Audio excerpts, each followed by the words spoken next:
this is the first game of A2SV Champions League quarterfinals.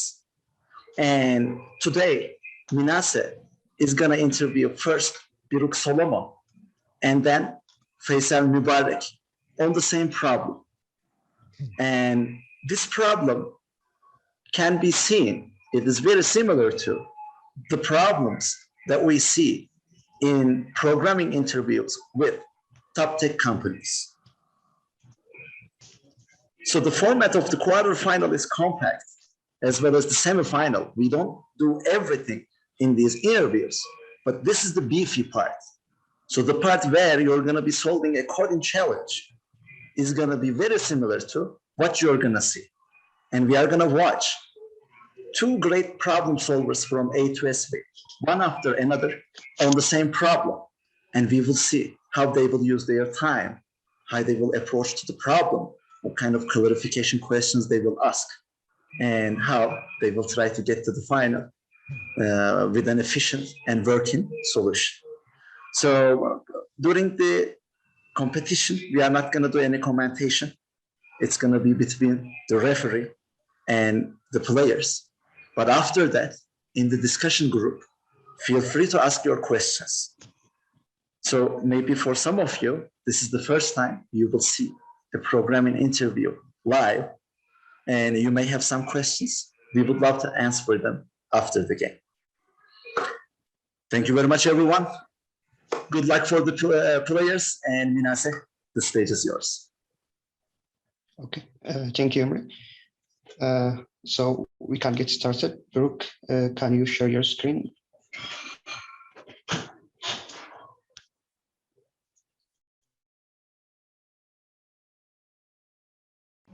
Can you see my screen?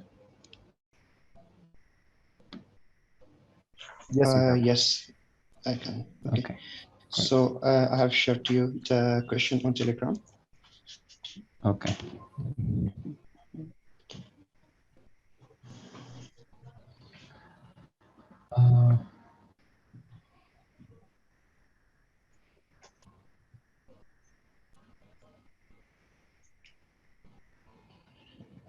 Okay. And before we start, Biruk, could you please quickly introduce yourself? Okay. So my name is Biruk Salamon. I'm a fourth-year software engineering student. I'm very interested in data science, data structures, and low-level programming. Yeah, that's the short version. Okay. Do a quick check. Okay, I haven't done it before. So, okay, that gives me a second to read the question.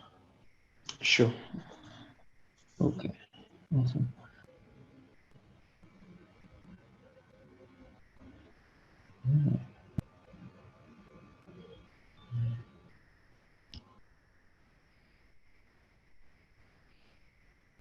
Okay.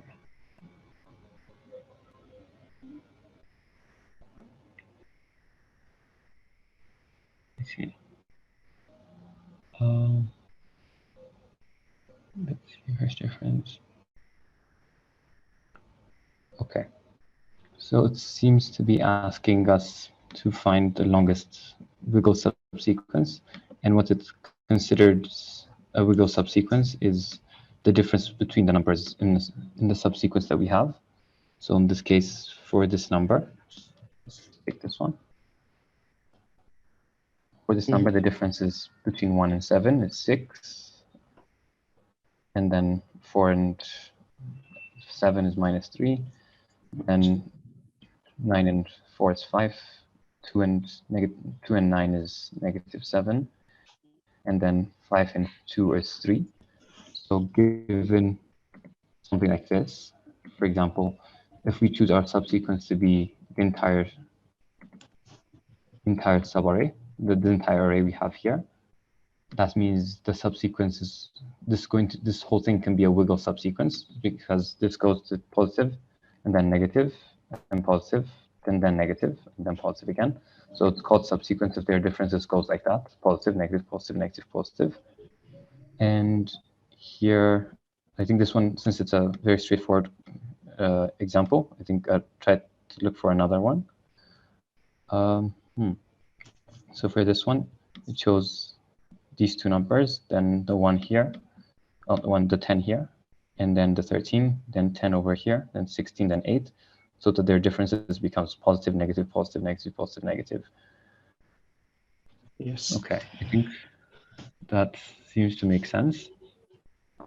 And currently I'm thinking, so since the length of each one is small, and with the wiggle subsequence, basically we're asked to find a subsequence where it's going to be alternating, as in like this one is going to be a small number, then a large number, and then a smaller number, smaller being compared to the one next to it, and then a larger number, and then a smaller number, something like this.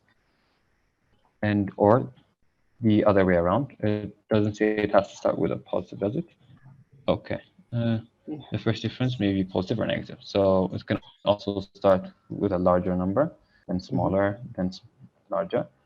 So here, initially, I'm thinking of some sort of a DP solution where we define DP of I as if we start from I, if we start from index I, what's the longest, what's the longest wiggle subsequence we can have, wiggle sequence we can have. So if we define DP of I like this, you can then decide what to do with how to calculate that. So initially, we can say DP of the last element is going to be 1. So if we start from that index and we keep moving forward, then we have 1. Like that's the best we can do. And for DP of I, we can divide it, I think, in 2 ways. Now I think of it. Maybe it might be best if we have another variable here, which is either a 1 or a 0. So this 1 or 0 it says like if we're looking for something less or something greater, since it could be in either one of these patterns. Currently I'm thinking, so 0 means next one is less, and 1 means next one is smaller. I'm sorry, larger. So with that in mind, we can set 0 and DP of -1, 1. Initially, they're both 1. And then to solve for DP of 0, we check for the maximum for DP of J1 for all valid J above I. So since we're kind of looking to the left, start from index left, looking right. Since we're going to the right, the last element is set to 1. That's going to be the length of the wiggle subsequence.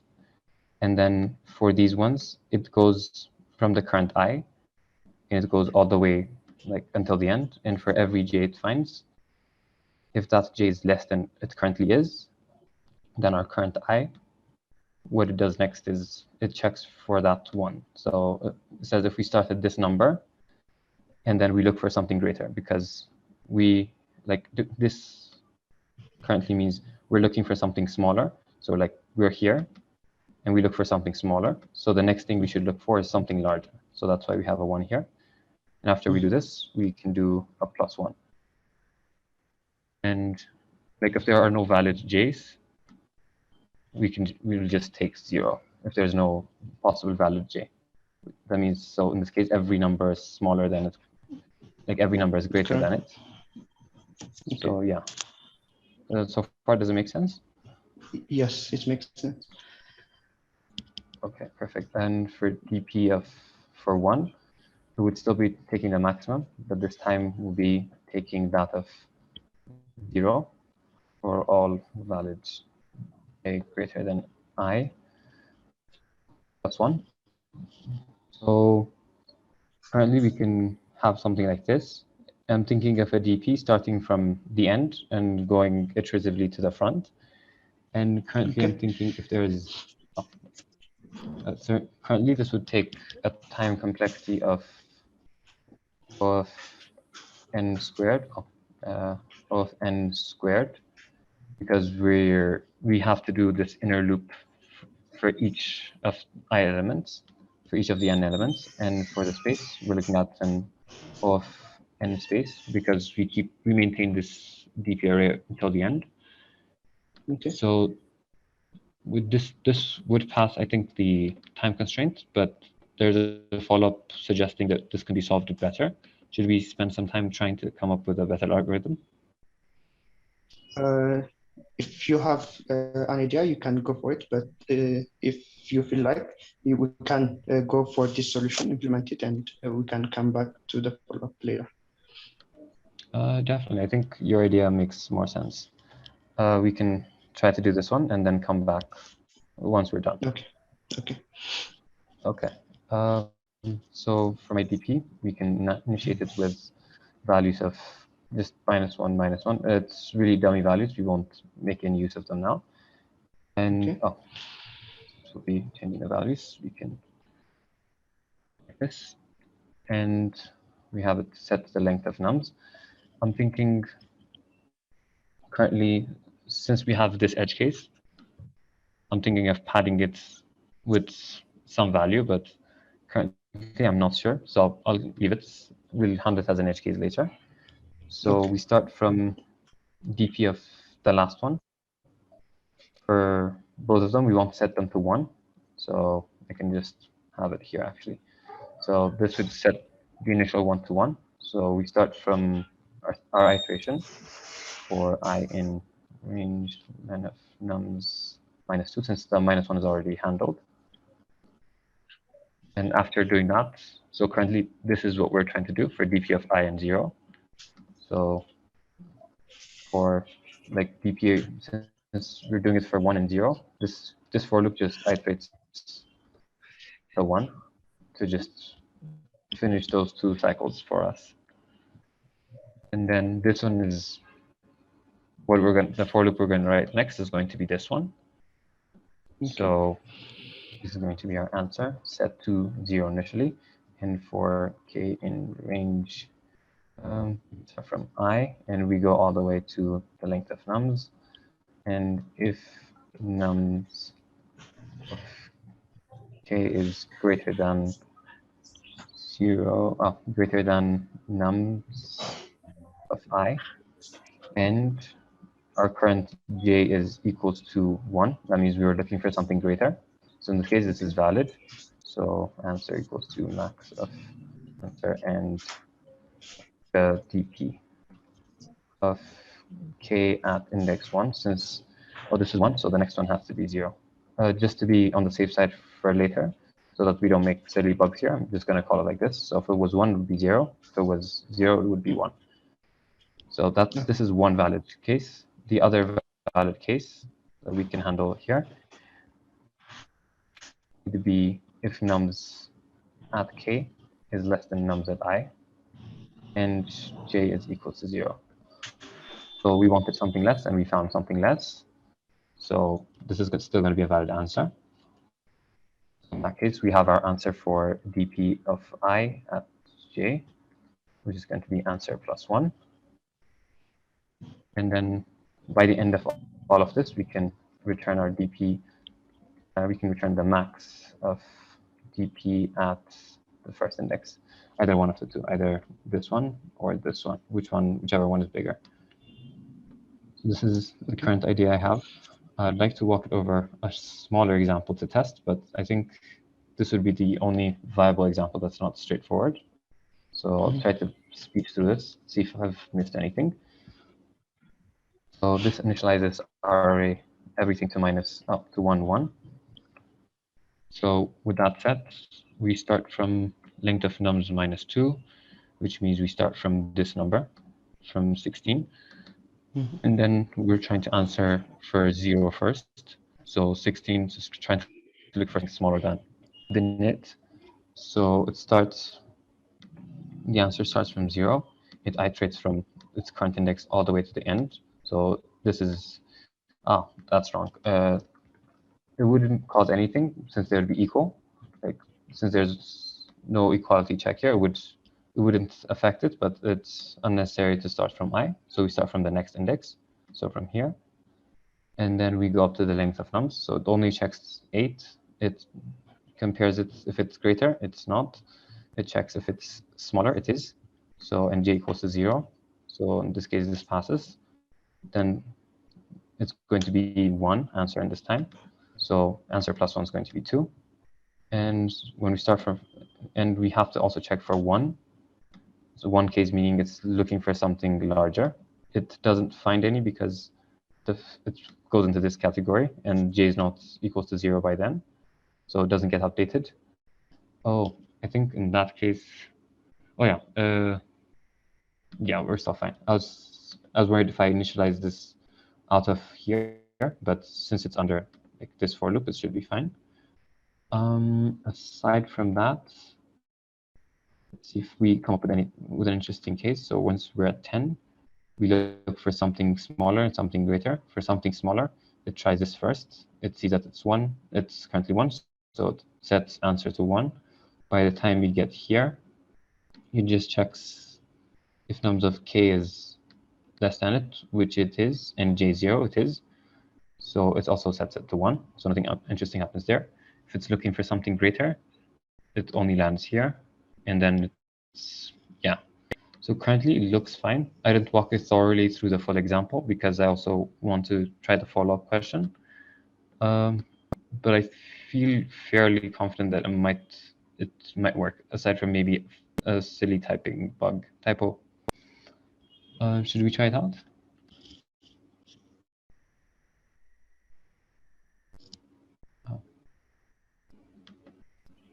Sure, I think it looks clear, so you can start. You can try it.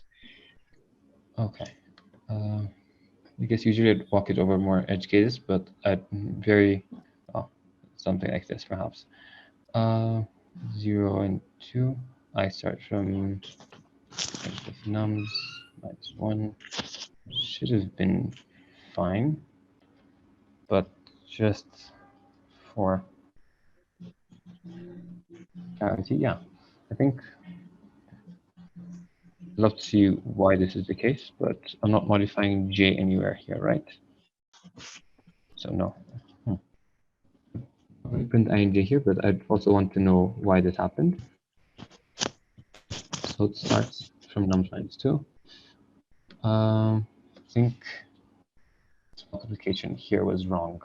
For I in range n of nums. Oh, n of nums. I think this was the proper syntax. Okay, let's get rid of the print statement. That's unnecessary. In the normal example cases,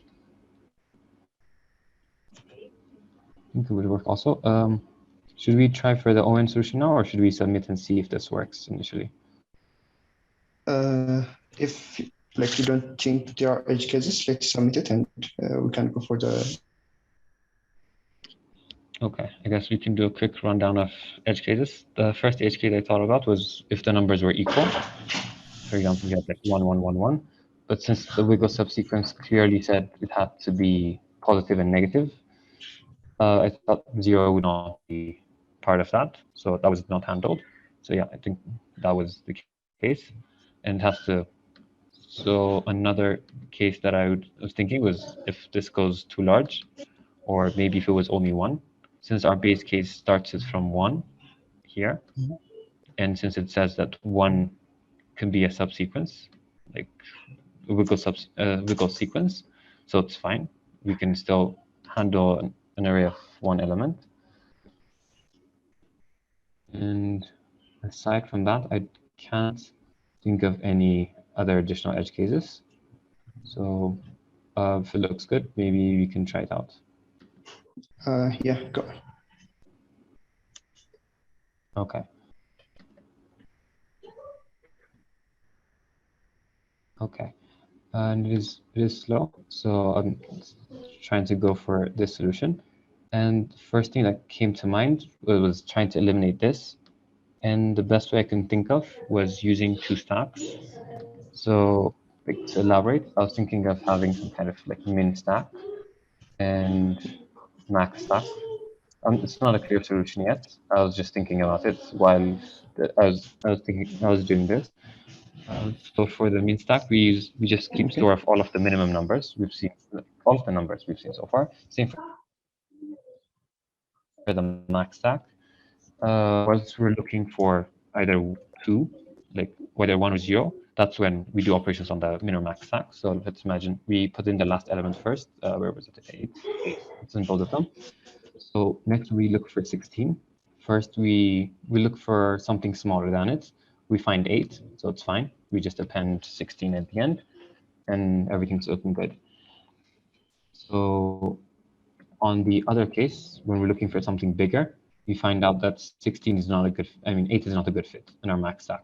So what we do is we remove it. So if a number later comes that there's no case where we would look at 8 for our maximum number. So I was thinking that like 16 would be the best we can do, but now that I'm thinking about it, wait, after 16, we're looking for something smaller, right? I was thinking like, if it's a better choice to use 8 instead of 16, like, would there be cases where it would have been better for us to choose 8 to the max stack? Like after 16, we'd be looking for something smaller than 16. So would it be better to look for something smaller than 8 or something smaller than 16? Makes sense that looking for something smaller than 16 makes more sense. So yeah, we remove it from the stack. And then we do the same with 5. We look for something smaller than 5 first. 16 is not it, 8 is not it, there's nothing. So we append 5. And for the max stack, we look at it. 16 was a good fit, so we don't remove it. And we keep doing this. The benefit of this being we look at every element exactly twice at the worst, once we are adding it to the stack and once we are copying it from the stack. So in doing that, we don't have, like, we just reduce our time complexity to of n. So essentially, this would be the condition that we'd change a bit. And I guess the for loop, entire for loop, would be changing it a bit. I'm still thinking if there are edge cases where it's better to not remove it, but so far there are none. And I'm feeling fairly confident because if we remove something bigger than the current number from the stack, like any other number, we'd probably use this. There's no reason why I would choose 16 over this, because if it's less than 5, if it's greater than 5, if it's greater than 16, it's also greater than 5 by definition. And since after 5, we're looking for something bigger, keeping 5 makes perfect sense instead of 16. So I'm currently thinking of it with these two stacks. Does that sound good? Does that make sense in a way, like to move to implementation if we're running out of time?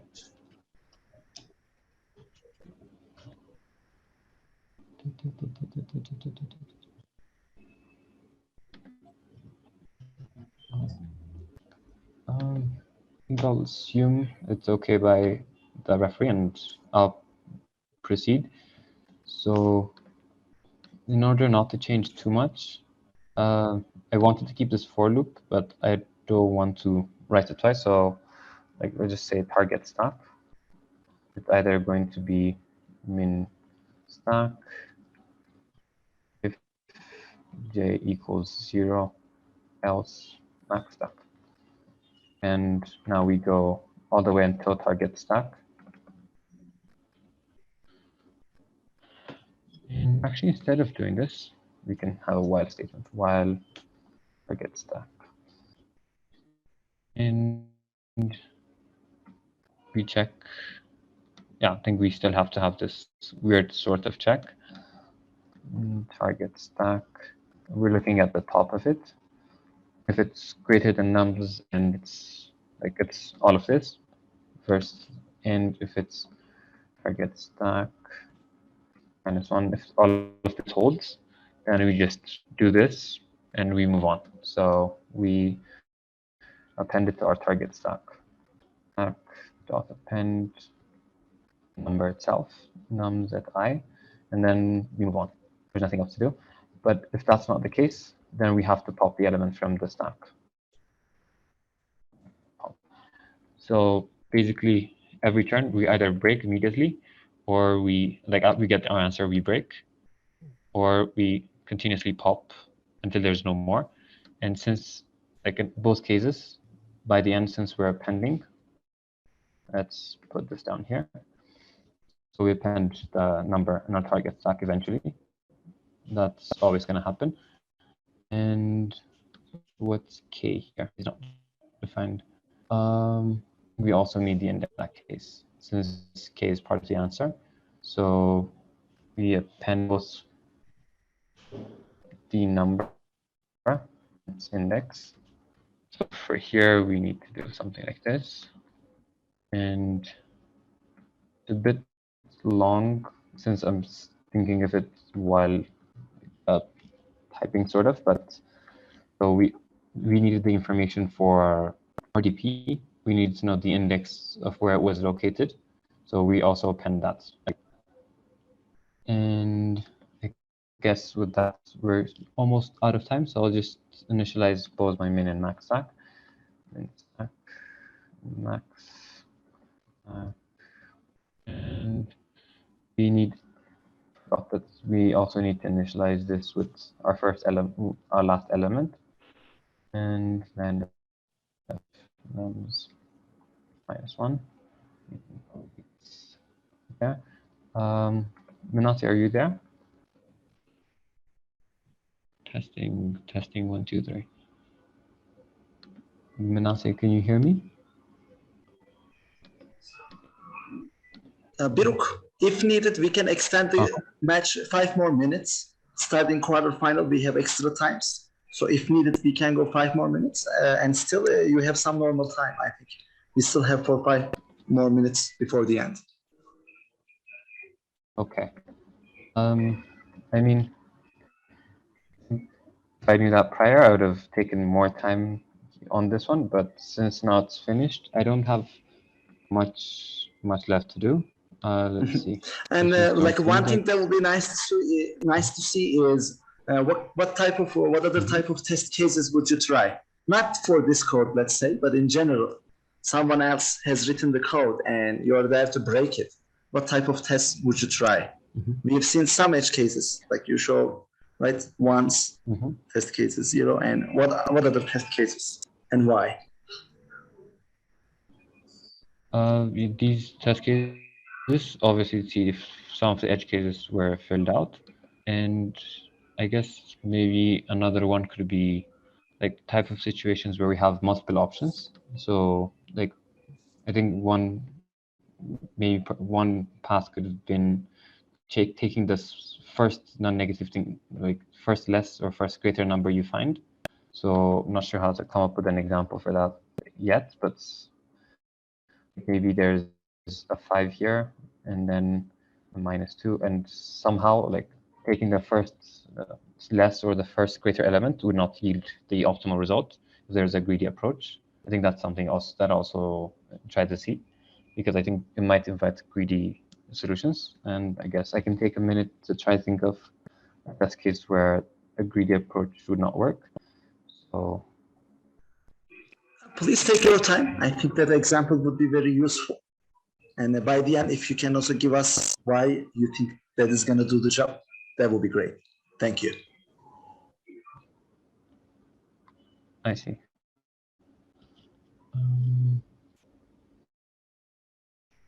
So yeah,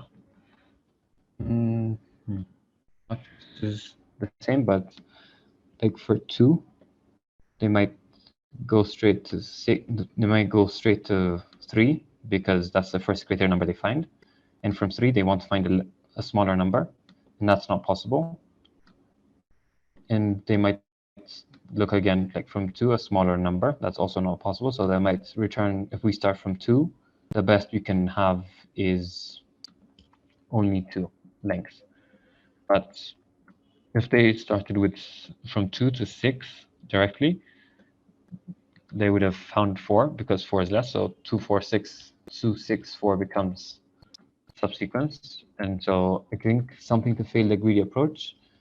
But for this example, for example, if they started from 3 and they still did the greedy approach, it would be correct. So I'm trying to find cases where the greedy approach definitely would not yield the right answer. So far, nothing comes to mind. I'm not sure if it's never going to work even. It might actually just work all the time. Let's see. Find.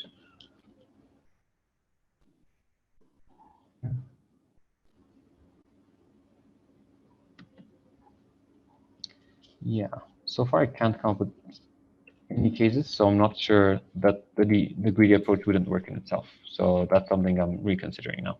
So for the edge cases, I think I'll just keep with the one that has one element and the one that has at least differences equal to 0, since that might cause some confusion.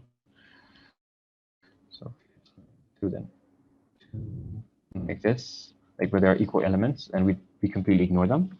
And that's something also to consider. Yeah, outside of those, I don't have any additional cases to try out. Thank you. I think this should be good enough in terms of tests. And lastly, Biruk, after you were prompted to look for the ON solution, how did you come up with the idea of using stacks?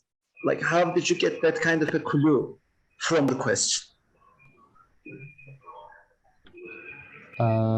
So this was the approach that came to mind, and the way I thought it could be most optimized would be to avoid this, because I think considering each one as the starting point, this eventually needs to happen. Like, what if we start here? What if we start here? What if we start here? That consideration always is there. This part takes ON, and inside of it, there's another ON operation. So I thought, what could be a good way to perhaps minimize this cost? So the idea was, if we find something like immediately, do we need to go all the way back on that? Like, maybe we don't have to. Like, after, I was still thinking about that, but in the case that we don't have to go back, it means that like we need a quick way to find the smallest element after it, something like that, very quickly. So in that case, stack makes the most sense, because once you find something greater than it, and if you're looking for something smaller and you find something greater, you can easily remove that because it won't be of use anymore. And that was generally the kind of the tangent it took. And I need to at least convince myself that discarding it was a valid option. Like, once you find one that fits, that's enough. You don't have to go all the way back. That was something that I needed to convince myself. I think I did. I guess not formally, but just enough to convince that it was okay. Biruk, thank you very much for the explanation. And the team, since the evening hours are coming, I think we are experiencing some connection problems. Minase, are you still with us? Yes, I'm back now. I had internet trouble. I think you can hear me. Yes, perfect. Then stage is yours. Thank you.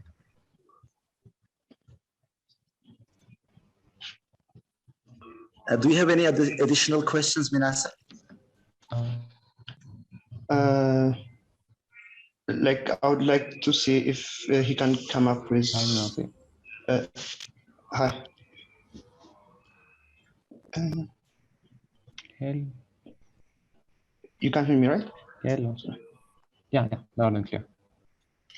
Okay. I don't think we have time to discuss any further, but I would like to see if you can come up with like a more optimized solution, especially optimizing the space you used. I think currently it is on space we are using, and maybe we can do improvement on that. Like, if you have any idea to improve it, just not for implementation, but to discuss. Oh, yeah, that's quite interesting. Nothing currently comes to mind. I mean, if we had more time, I guess I'd have thought of it more. That sounds like an interesting challenge. Should we try it out, by the way, this code? That's I guess we can try it. Yes, let's submit and let's finish it now because we have one more game, one more match that is Wow. coming after this one. Oh, yeah. I guess there's something wrong here.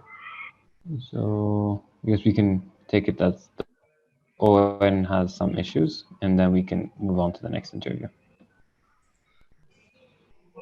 okay. Thank you very much, guys. And here, let's also challenge our watchers.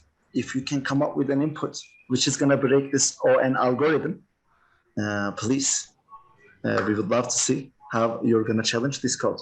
Biruk, thank you very much. Minase, thank you very much. This was a real pleasure to see everything in action.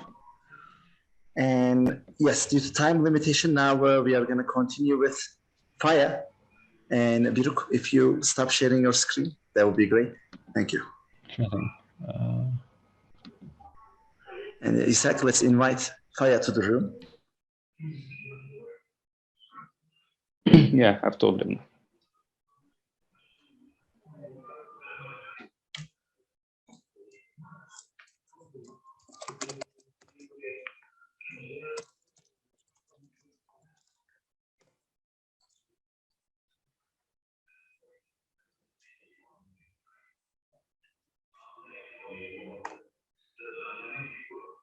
So in the meantime, while Faya is joining us, let me give some more information. So in the second half, we are going to watch the same problem solved by Faya. And he doesn't know the problem. He was away from computer during the first part of the match. And he has no idea how Biruk approached. And he's going to see it for the first time now. And all together, we will see how he will approach. And I think now Feysel joined us. Feysel, can you hear us?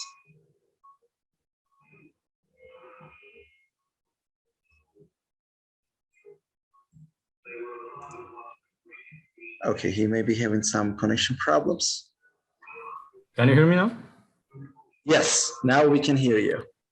Okay. And Feysel, actually, we want to test how it is going to work out. Do you mind turning on your camera? Okay.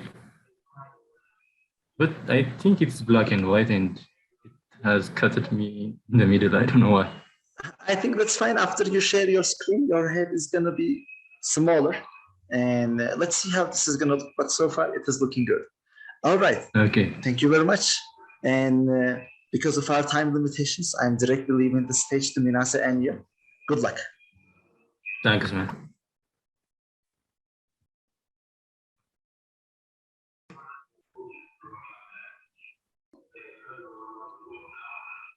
Minase, are you with us? Yes, can you hear me?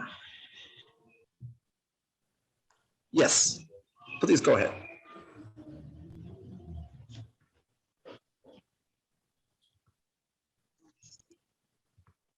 Okay.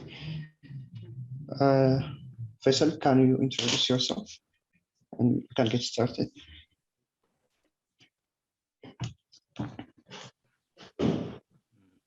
Okay.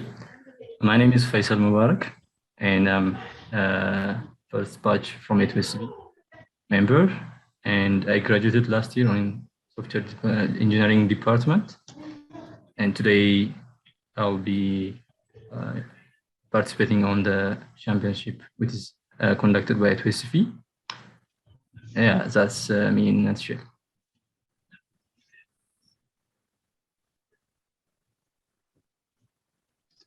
Okay, thank you, Faisal.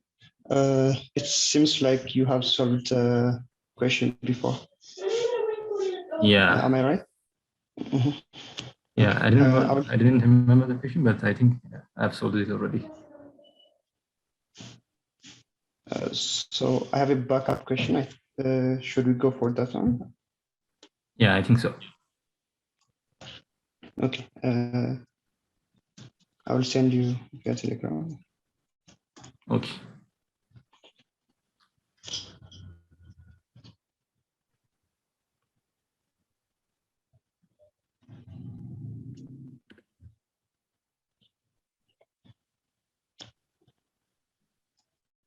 I've sent the question. Did you find it? Yeah.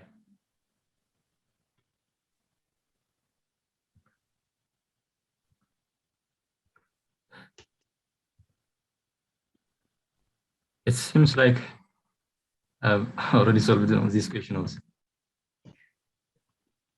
Oh, okay. Let's try one more, and we must have solved all the problems on this code. Oh, maybe it's just a coincidence.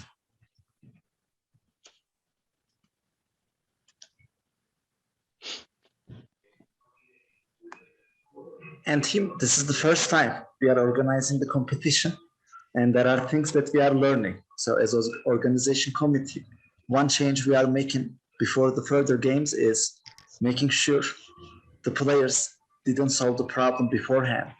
And we can only do this by reviewing their personal profiles. And we will definitely add this to our procedure. And in the further games of A2SV Champions League, hopefully we are not going to face with this situation again. Sorry for the inconvenience, but as we see, these are great problem solvers and they have seen many problems before. Okay, for this one, I didn't solve this. So Yeah, can you work don't on have this to one, I guess. function, right? Okay, Yeah. cool. Okay, go over the question, and you can ask me if you have any question. Cool.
Okay. Let me rephrase the question, and if I made some mistake, you can correct me. What our task is to remove subfolders from a file system, and folders are represented in slash and some character, sequence of character, and subfolders are represented slash some sequence of character slash some sequence of character. And empty paths like this are not allowed. As the question described, this is not valid path. And for this example, for let's say like this is one path, which is /a, and this is /a/b, means b is in the folder A, and it should be removed. And this is a new folder, which is /c/d. Then there is a subfolder on this new folder, which is E. So this should be removed. And /c/f is a new folder also. So this should be kept also. And for this one, /a is this folder, /a. Then we have subfolders. They should be removed. They should be removed. And for this one, it's the same because we have already seen A, and we have subfolders B and D. The same applies here. ABC is a folder, ABC, CA is also a new folder, and ABD is also a new folder. So this should be removed. Am I correct?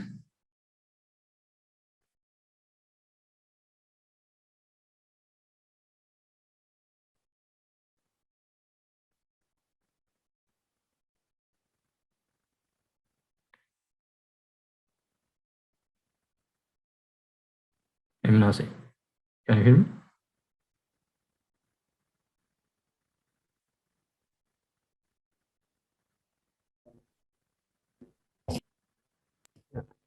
Yeah, I think your understanding seems correct.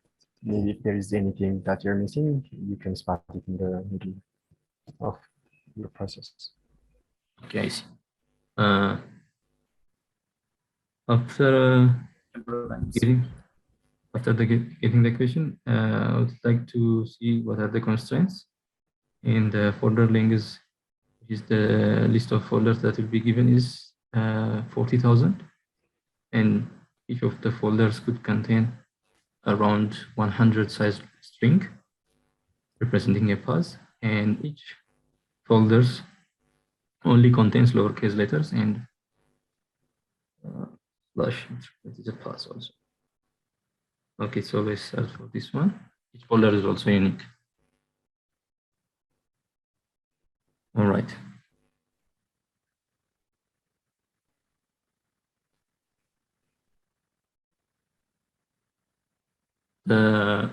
My first intuition is if there is a folder and a subfolder relationship, the folder is always smaller in length. So we should prioritize the smaller ones first to process the folder. And one question I have is, does the order matter? Like, or do we consider creation of order? Like first, let's say we have created /a, but we might be creating /a/b and /d. So if you are asking if /a/b is different from /d/a, yes, they are definitely.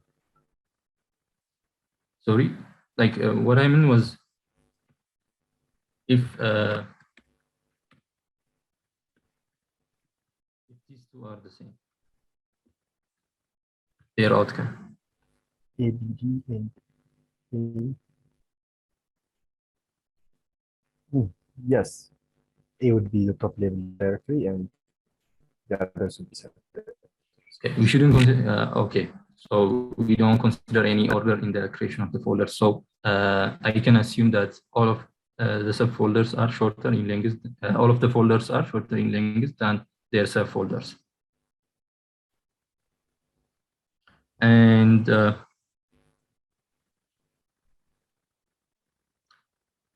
okay, if I prioritize the shorter ones, then create the folder.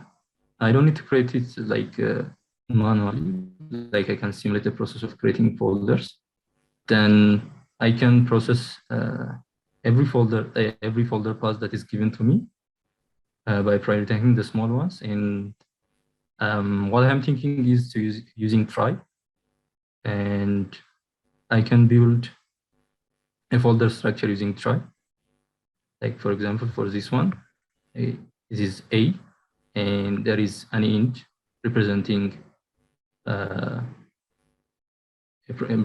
folder is there. Then when I come to process this string, which is the folder path, first I see A, and but one thing is if I'm going to use a try, okay. Folder names could be like this, like they might not be single letters, right? There might be word. Yes. Okay, in that case, try would be difficult to handle. Okay.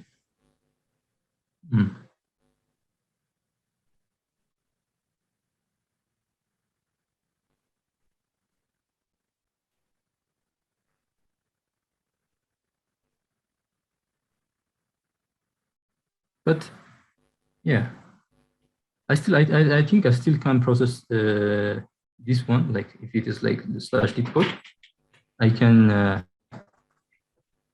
generate try and representing like on the E is int and folder. If it is int, it's folder. Then if I have, let's say, lit code slash problems, and if I seen lit code ending, this means whatever remaining is a folder on this folder, and it should be removed.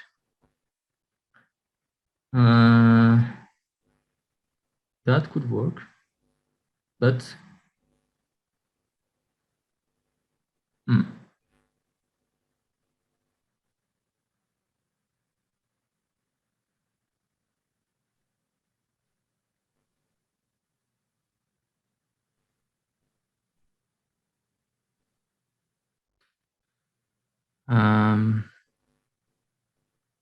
I'm also thinking to use a map.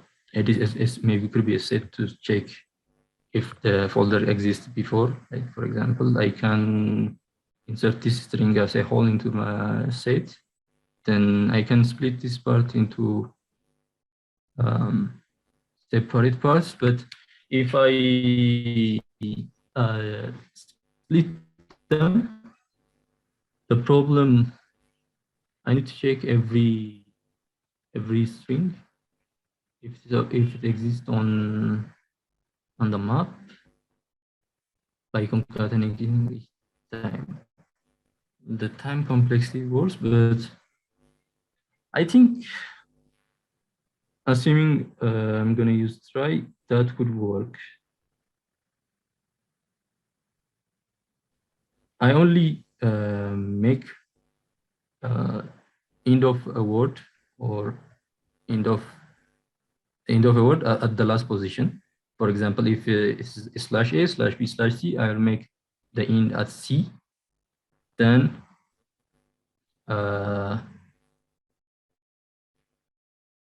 the next time I'll check a. It is not in the end. B, it's not in the end, and CA is not also in the end. So it is a unique folder. It should be included.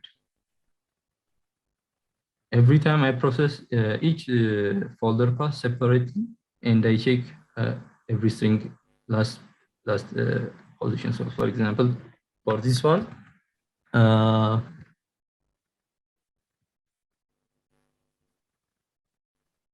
first try will be like this, and let's say we put end here, and when we come to here, first we check this part, which is A. There is no end so far.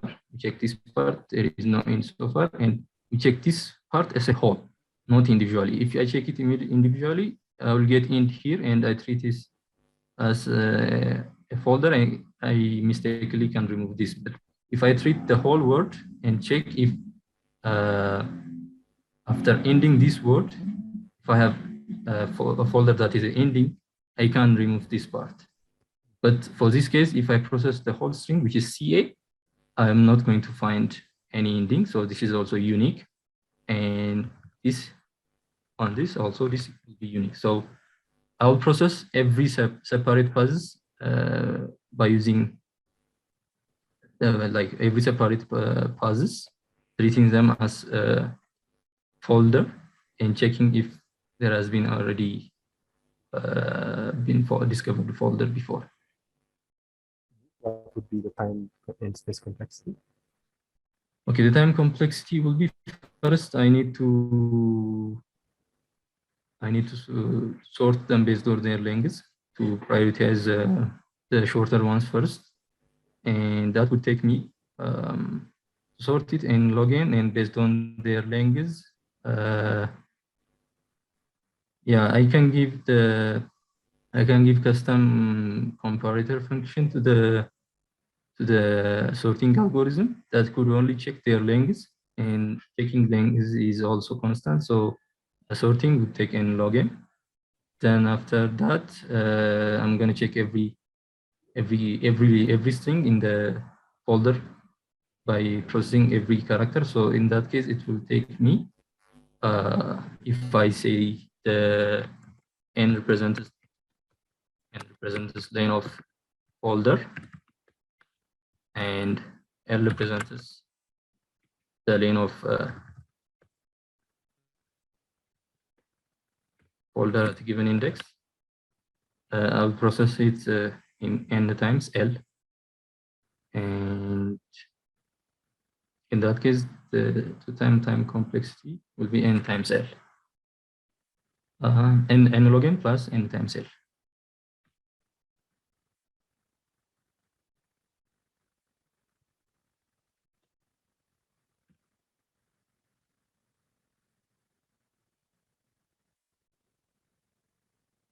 Is it clear? Yes. Okay. Is there any objection on this part?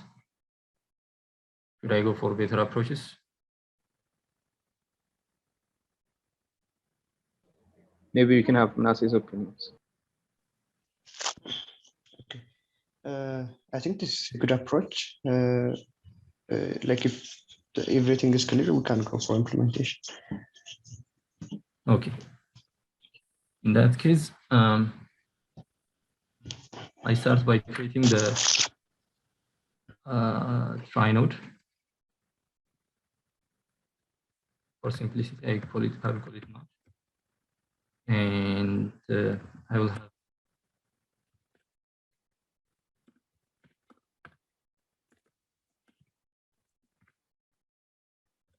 yes int representing the folder exists on that, and I will have since it is guaranteed there will be lowercase letters.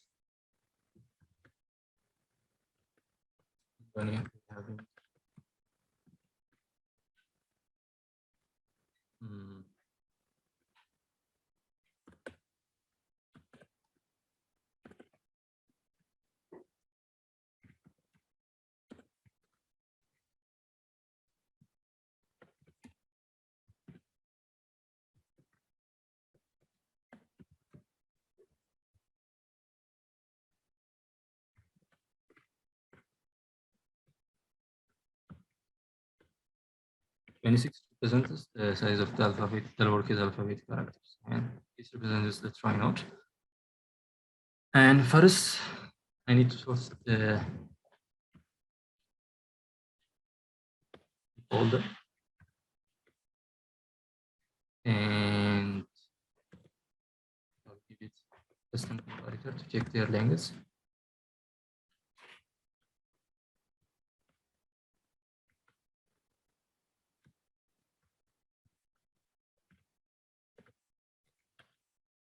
This will guarantee me I'll have shorter ones on the front. Okay. Now, let me quickly check if it's working.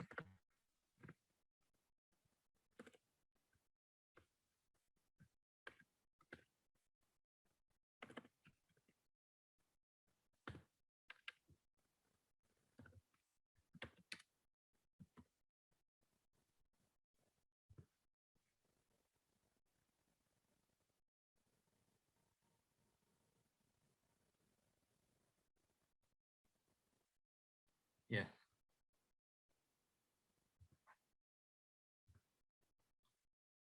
Now after sorting it, I'll create a trinode. I can call it root.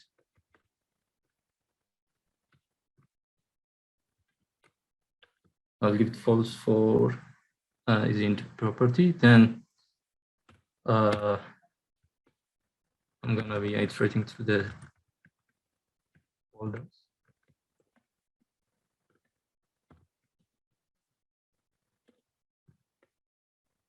Folder. If you call this one folder for better. Call this one.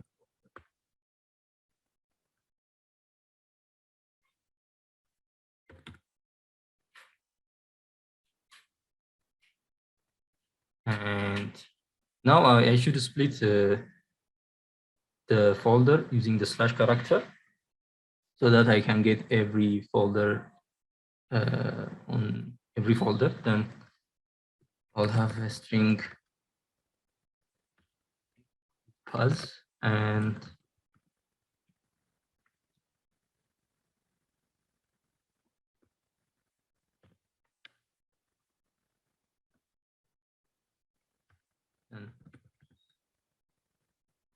for each, we call this one pass, and for each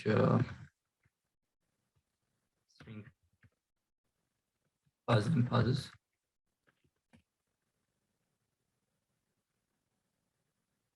One thing I want to make sure is like if it is always the folder starts by slash character, so I think the first element in this array will be empty string because it tries to split using a slash character and there is empty string before it, and I should skip that. So I need to use index.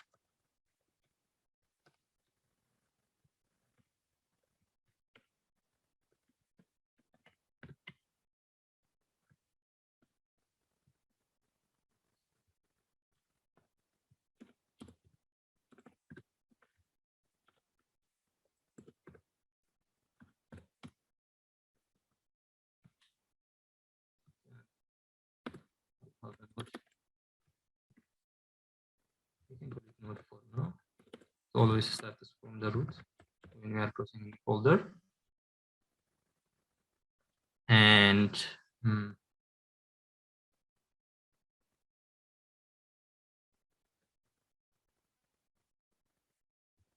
now I'm gonna be processing this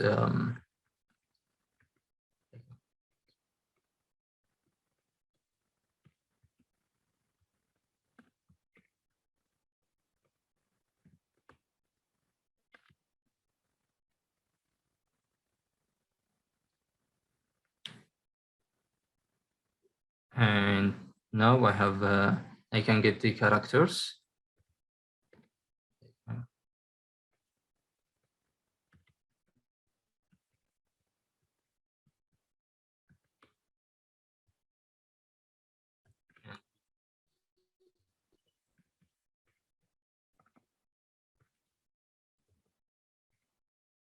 That is now should create new one.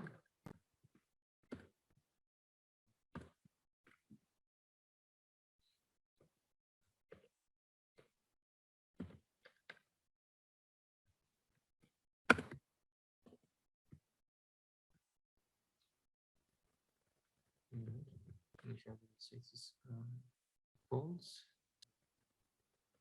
and always node will traverse to the given direction.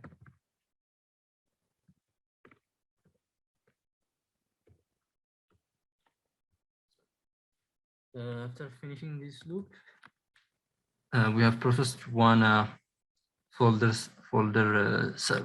pass. I would say like one sequence of characters between slashes. Then we can check here if the current node is presenting, if folder was already being created.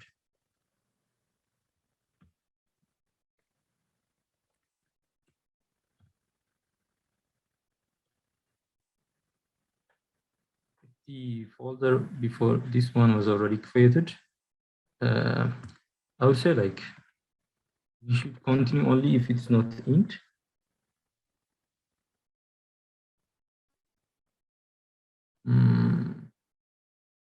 If it is okay, let's leave this part for now. And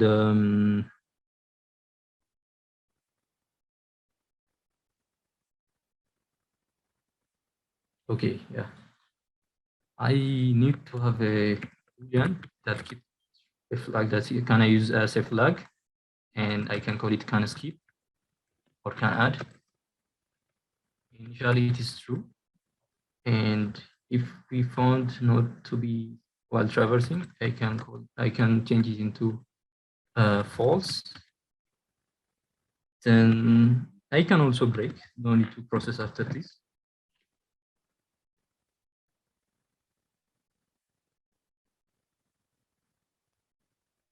Then if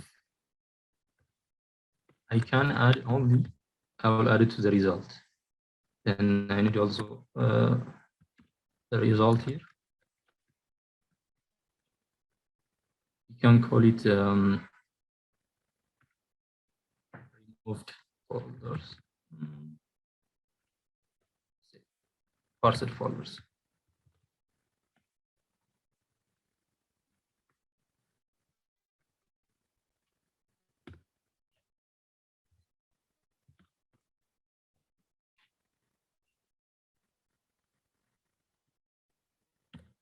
I can add the current folder.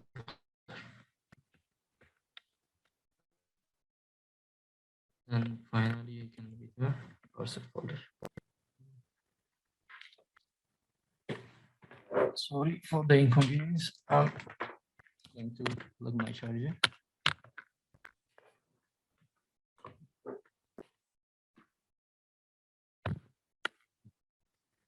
Let's try it.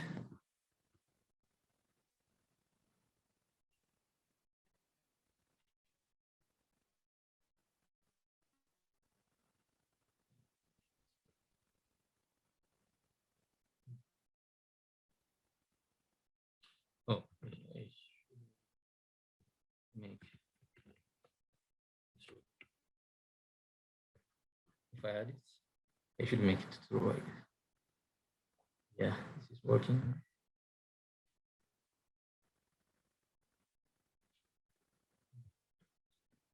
It's also working. Any edge cases I should consider?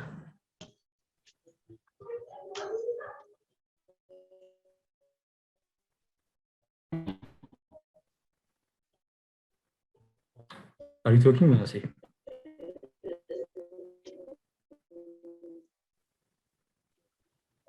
You are cutting off. Manasi.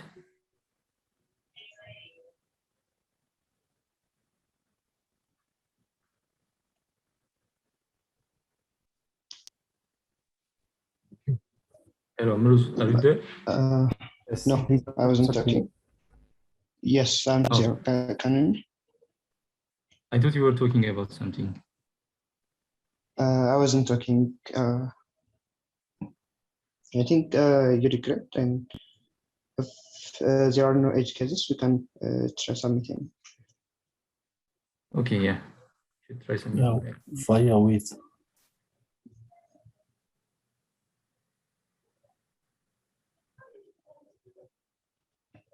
This approach first. Great. So time complexity is what was time complexity? And login plus n times L. And the time check. Yeah. I think we don't have much time, but can we do the same approach without sorting? Without sorting. Okay.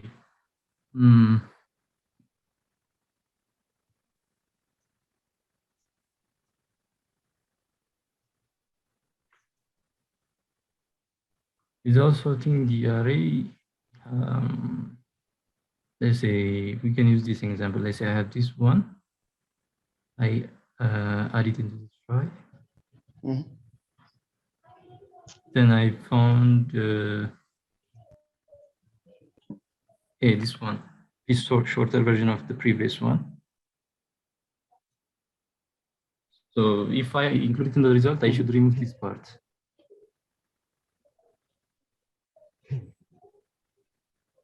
Yes.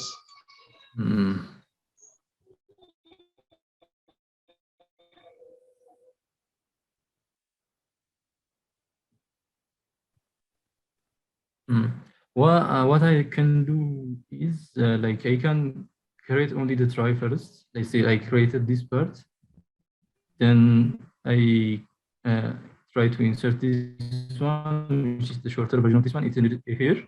Then I remove the remaining part.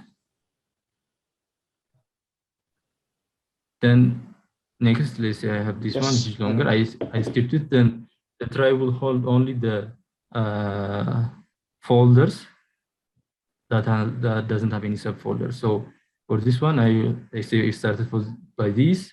I created /C, D, and E. Then I encountered CD, which is shorter version of this one. Then I cut the children from D, making it null. Then the new becomes CD. And yeah, maybe that would work. Like if you reach at certain point, which is not an int, you can cut the remaining part. Yes, it's just separating the try creation and.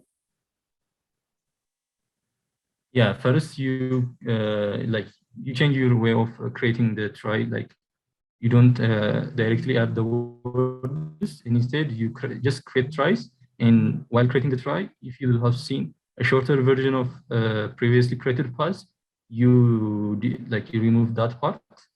And if you do this for the whole string, what will be remaining on the try is only the folders, like the answer. Then you can collect the answer from the try.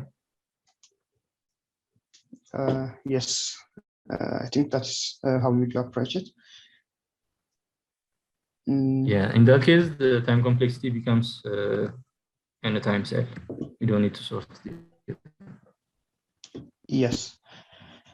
Cool. Thanks, Faisal. And I don't have any more questions, so we can end here. Thanks, Manasi, for conducting the interview and everyone involved in the process.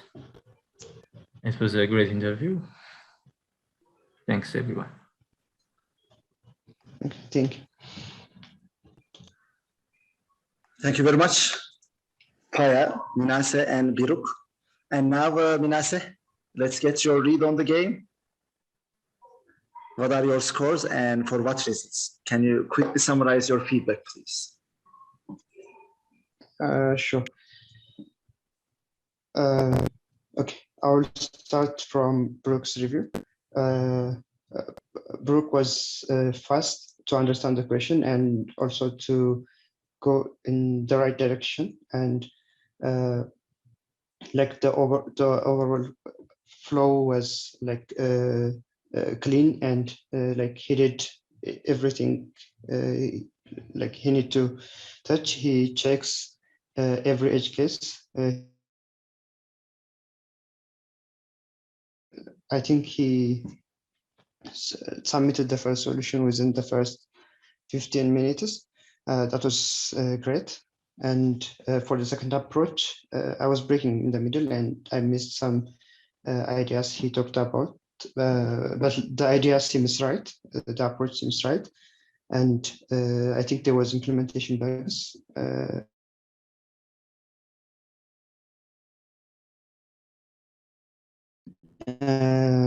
Generally, communication-wise and problem-solving-wise, he did great. And for Feysel, he also did great.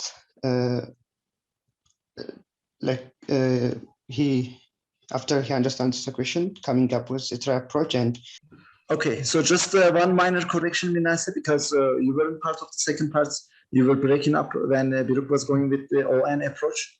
And I think we believe there is a logic issue there, not implementation issue, just to be clear, which may affect your feedback. That's why I wanted to clarify that part. Thank you. Okay, can you comment on that? Actually, is Biruk still with us? Yes. Okay, Biruk, yeah, let's listen from you. Yeah, the short version of it was there was a case I didn't quite think about, so it was kind of a very basic error. So like it wasn't the assumptions I made.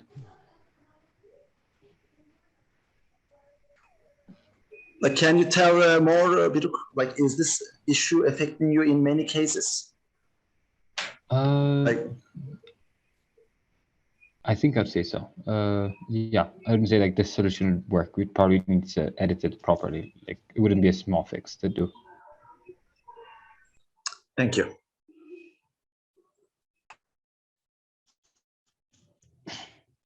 Okay, can you hear me? Yes. Okay, great. So do you have to say the final results right now? If you need more time because of this issue, I think we can wait a little more because Tim, because of this technical difficulty. Indeed, our referee doesn't have the complete read and he just get informed. And I believe it would be better if we announce the results later on. Minase, what do you think? Do you need more time to clarify? Yes. Okay.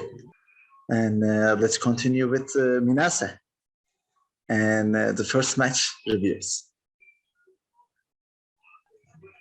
Okay, can you hear me? Yes. Cool. Okay, as I said, I think I've talked about the reviews earlier. Both have done really great, and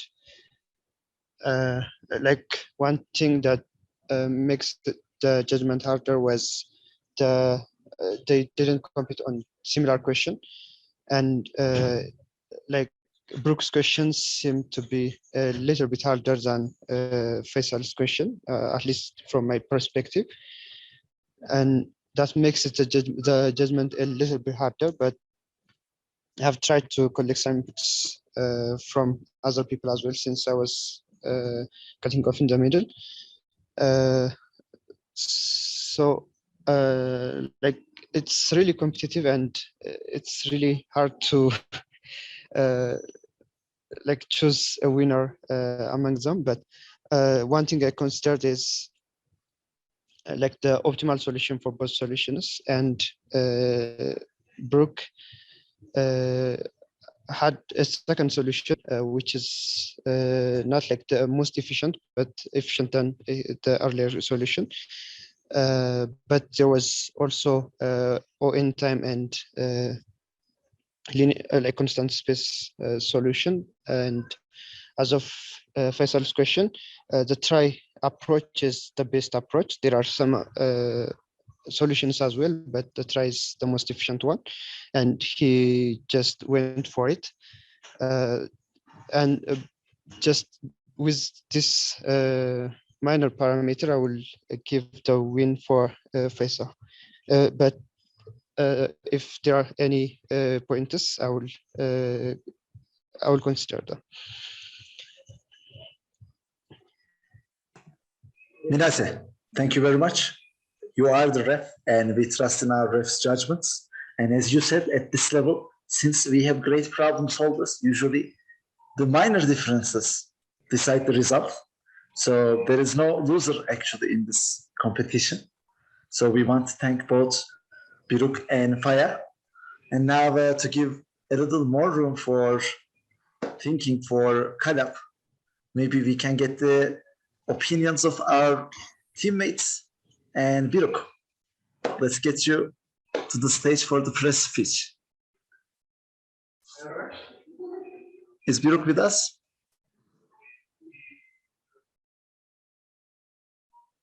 Okay, I think he is gone. And I'm calling Brooke. right now. So Okay, thank you. And in that case, we can start with Feysel. Feysel, how are you feeling about the game result? You are our first semi-finalist.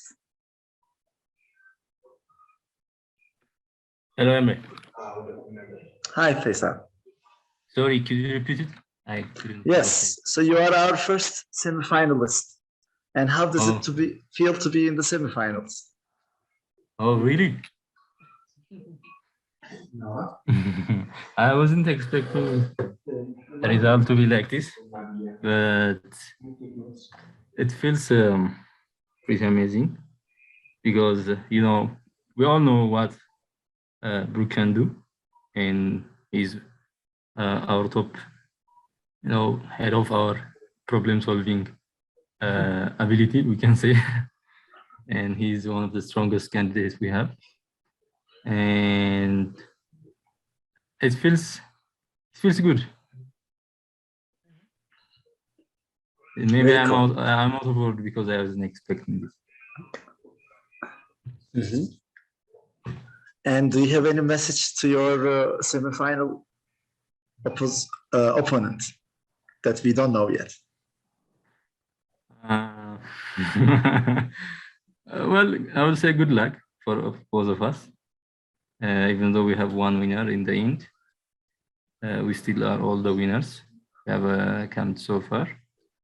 And I believe, even if we are not in this position, most of our team members are capable of being here.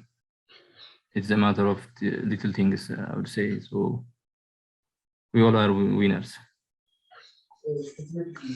Very cool. Thank you very much, Feysel. Thank you. And let's check with Biruk again. Biruk, can you hear us? Yes, I can. All right. Yes, Biruk, we heard Minase. So it was a very close call. Actually, we had both problems solved in the correct way. And in your more optimized solution, there was a minor problem. So how do you feel about the match? Like anything you would do differently or yeah? It feels great. Yeah, that was awesome. Congratulations to Paul, and I hope he carries it to the end. Thank you. And like for the interview, once you do the retrospective, is there anything that you would do differently? Realistically, no. This feels like this was good. So I liked it. This is nice. Thank you very much, Biruk. And to give a little more context to people who are not very familiar, I would say for the first match, both interviewees, they did great job. And also Biruk's performance would be more than enough for passing the interview because he found the dynamic programming solution. He implemented the N square one, and even on lead code, it is getting accepted as you have seen. And I wouldn't expect the bar to be accepted to be at ON solution for such a problem. It's a plus, obviously. You can impress your interviewer if you can come up with that solution in a short amount of time. But still, this approach would have been enough to clear the interview. And same goes with Fayaz one. He already found the most optimal solution and correct implementation. So we thank both of our great problem solvers.